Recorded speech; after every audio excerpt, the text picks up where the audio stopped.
Qu'est-ce que j'ai de nouveau dans mes photos ce matin? Ici, 7h13 ce matin, un 4 pointes, on dirait qu'il est là. Il y a aussi un porc-épic qu'on voit en arrière. Bonjour à vous, en complément à la première capsule vidéo que j'ai fait concernant l'utilisation de la caméra SpyPoint Live. Comme je vous avais promis, dans cette deuxième capsule-là, on va s'attarder plus à l'utilisation sur l'ordinateur. En partant, pour ne pas l'oublier, je veux vous dire que bon, ça fait quelques semaines que j'utilise la caméra SpyPoint Live. On développe quasi une dépendance, je l'avoue. C'est vraiment excitant. Les gens, on est tous pareils, les chasseurs, on a hâte d'aller voir nos photos quand on a des caméras de détection standard. Alors imaginez quand les photos viennent à vous. Donc, à toutes les fois que moi j'ai une nouvelle photo, je reçois un avis de courriel dans ma boîte Hotmail qui me dit « Va voir tes nouvelles photos dans le site MySpyPoint ». Donc, c'est ce que je fais de façon très régulière et sincèrement, c'est vraiment une nouvelle approche, puis c'est vraiment excitant de vivre ça.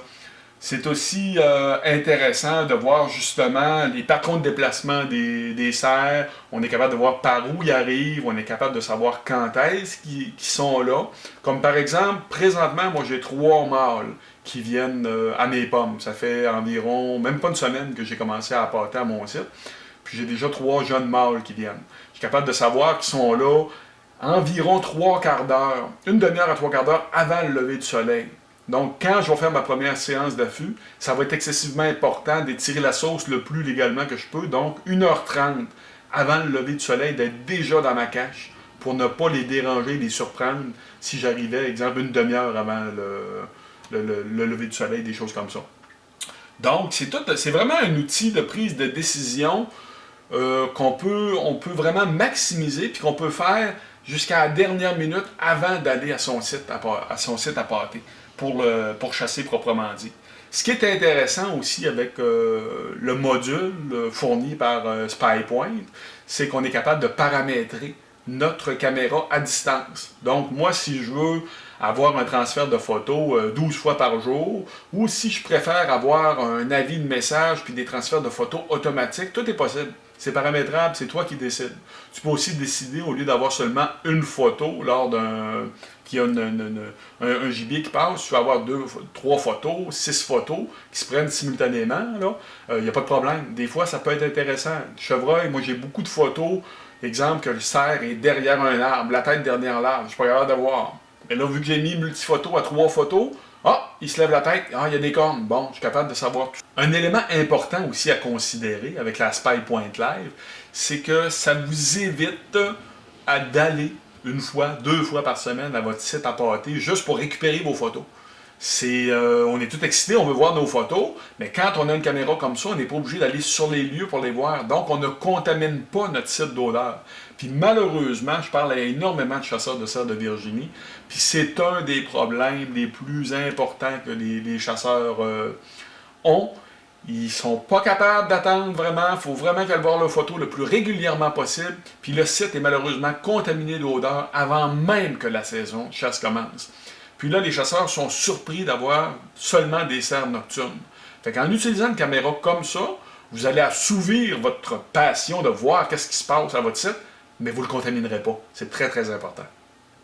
Ce qui est intéressant aussi avec cette caméra-là, c'est qu'on est capable d'avoir le statut de la caméra qu'on appelle. Donc, je suis capable de savoir quand la dernière communication a eu lieu avec la caméra. Je suis capable de savoir le niveau de la pile. Bon, est-ce qu'il faut que je commence à prévoir que peut-être les piles ont baissé, des choses comme ça. Moi, j'ai acheté une pile externe qu'on branche. Beaucoup plus d'autonomie depuis le nombre de temps que j'utilise, quelques semaines, est encore à 96% le niveau, donc il n'y a aucun problème. Je suis capable aussi de savoir mon quota de données. Moi, j'ai pris 250 MB de transfert de photos par mois. À combien je suis exactement pour voir est-ce que je vais défoncer mon quota ou non, il n'y a pas de problème. Comme par exemple, dans mon cas, j'étais à 30 MB sur 250 MB. Il n'y a absolument aucun problème. Je suis capable d'avoir aussi l'espace disponible sur ma carte SD interne parce que les photos s'emmagasinent là aussi. Si jamais il y a un déplacement de la caméra, je vais recevoir aussi un avis de courriel, dépendamment comment j'ai configuré ma caméra. Donc, quand tu commences à regarder tous ces avantages-là, en plus, je suis capable de voir mon tas de pommes, y a-t-il baissé ou pas? Faut-tu que je prévoie dans 2 jours aller à pâté, des choses comme ça? Quand tu regardes tous ces avantages-là, tu te rends compte que même si le prix est quand même assez onéreux, on parle d'un petit peu plus de 500$ pour la caméra, ça se rentabilise de façon incroyable. Moi, comme je disais, mon site est à 300 km de chez nous. Donc, juste le fait de voir mon niveau de pomme, oui, j'ai étendu ça énormément sur une bonne distance. Oui, il y en a en marche correct. Si j'y vais ce week-end, il n'y a pas de problème. J'ai pas besoin de réapporter. Ça va aller dans une semaine encore. Je suis capable de voir justement les chevreuils, quand est-ce qu'ils vont rentrer, ils sont-ils vraiment là de bonne heure, est-ce qu'ils rentrent à la dernière minute. Puis ça, je suis capable de savoir la veille. Donc, je suis capable de dresser un patron un peu là pour dire, ouais, ok, il faut vraiment que j'arrive énormément de bonne heure le matin.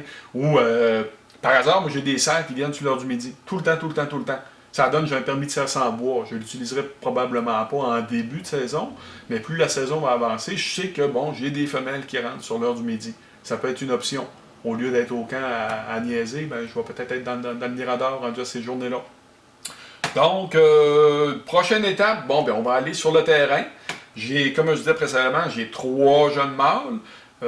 J'initie ma conjointe à la chasse cette saison, donc je vais essayer de faire récolter un de ces mâles-là, puis espérer qu'ils viennent plus gros. On ne sait-on jamais. Puis si je me rends compte que c'est ce qui vient à mon site pour cette année, bon, ben, on va prélever ce que la nature nous donne. C'était Louis Turbide du magazine Sentier Chasse-Pêche.